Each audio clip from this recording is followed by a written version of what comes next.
broken cups and mugs and things, you put them in, and then you might just put a little verse. They'll tolerate the verse for the succulent, but it's a connection. Sometimes I'll give things and say, please return in 14 days. Why? Because I want to hit again.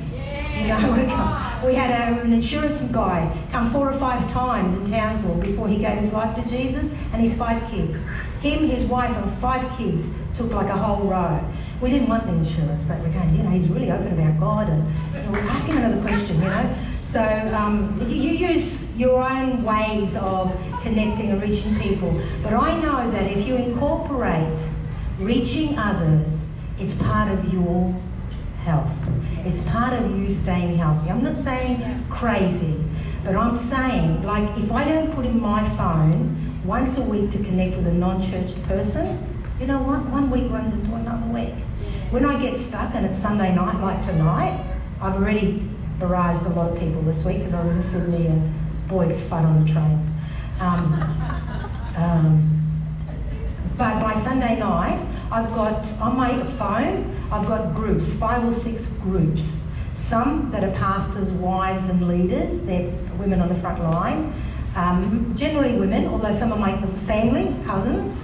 And then I've got a work, when I was in Hammond Key, New South Wales, staff and people like that. And I'll send a monthly text out. They're all different, with just a little positive saying, it's amazing, make your phone work for you. And sometimes they'll text me and say, can you pray for this? Probably 150 people on those groups. Because I'm using everything I can. I don't go to the, you know, doctor's surgery and read all about Jennifer Lopez and everybody else. How boring, is that even true? So I just fiddle on my phone and update it and connect and always ask them. Don't do surprises. So I've got a little group and I send out a positive saying or something, you know, would you be interested? I've got some girls that get mine and resend it, shape it and resend it. All those little tools, they're things we can do when we maybe can't get out as much. Okay, we come to a close. Today, you might have heard me talking about salvation. You might have heard me talk about Jesus. One reason they were telling others about Jesus is because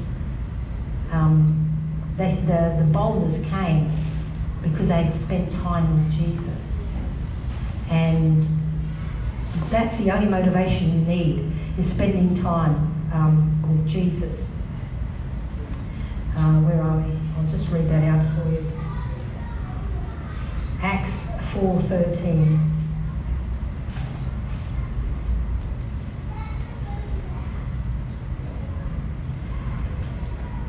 Okay.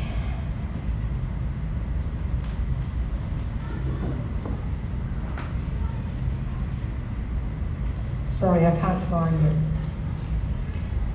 Anyway, they saw that they were bold in how they lived and how they were telling about you, because they had noticed they spent time with Jesus. And spending that time with him is what cleans us, restores us.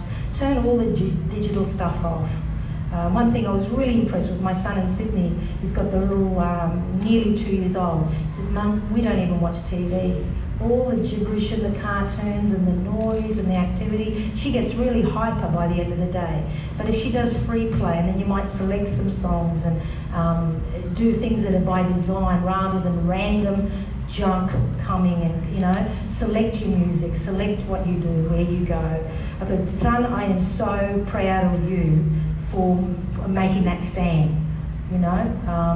It's so, so important. But today, there's no need for anyone to wait before they accept Jesus, because now is the day of salvation.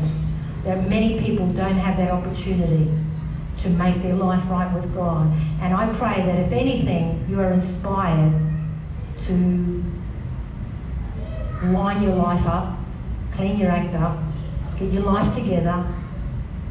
And I find, as far as giving, in the Bible it says, you know, your gift will make way for a man. We think it's a spiritual gift. We spiritualize everything, spiritually natural and naturally spiritual. But you give a little gift, you have to equip and prepare. If it's something cooking, you've got to prepare it. If it's a kombucha, I've got to get the jars and make sure the temperature's right, and whatever, that you equip and prepare yourself. Labels, I use a lot of labels, little stickers on things, because I do mass production with everything I do. And I find as we give, things are given to us. Like those chocolates, it was like about 100 were given to us to give out. So God, if you've got a generous heart, God will give you. There are times when people give me things, before it even lands in my lap or at home, I know the Holy Spirit saying it's not for you. And if I take it, the floodgate will shut. You know, things just dry up a little bit. It's not spooky, it's not spirit, it's not crazy. I just know the relationship I have with Jesus is that he goes, I can give it to you because you're safe to bless. You will pass that on. You know, that is meant to bless someone. And sometimes, you know, there are people that live by themselves. In Sydney, there's one suburb, just because we've spent 10 years down there, 65% of this particular suburb, single dwelling. Why? The partner died, obviously. And so there's a lot of lonely people, or they're not lonely, they might be alone. And someone kind, a nice face, showing up and just visiting and connecting with them is just as powerful as preaching the gospel. That is the gospel. So today, if you're here and you don't know Jesus in a real personal way, today could be the day where you say, you know what? I'm crossing that line. I'm no longer being over here where it's, you know, vague, and religion does that, makes you faded, makes you, you tolerate anything and everything, and you compromise. Your compromise is, it's only once, it's only this, it's only that. Religion does that to you, whereas Jesus sharpens you and you become a light in the dark place. And as things get darker, we don't get alarmed, we just shine brighter. Because it's such a contrast to the world. And people go, well, that's what I want. They can see the difference between darkness and light. So let's stand. And if something I've said has touched you, and you would like prayer, sometimes even just for the fire.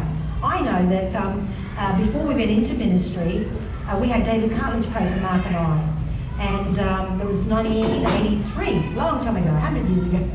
And he laid hands on us and prayed for us. And he says, you know, the gift of faith is imparted to you today. I had just done 1 year Bible college. I didn't really know. And then he said, to both of you. I never heard that until years later in ministry.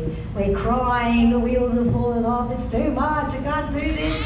I opened up that prophecy and I noticed, to both of you.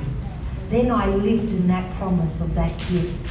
And I know that that gift was like liquid steel. It's like, it can't fail. You're going to plant and it's going to be good. You're not going to die at Kiev. You can't die. It's not that you're invincible, but it's like, I'll only die when I'm meant to die. You have that sense of faith that nothing can kill you because God is with you and He is with you. If you're at that place today where you want that faith, I know that God will impart that to you this morning. And if you don't know Jesus, is there anyone that doesn't know Jesus that says, you know what, I've come today. I reckon today's a good day. You want to raise your hand or come out later? Yeah, somebody? No, that's okay.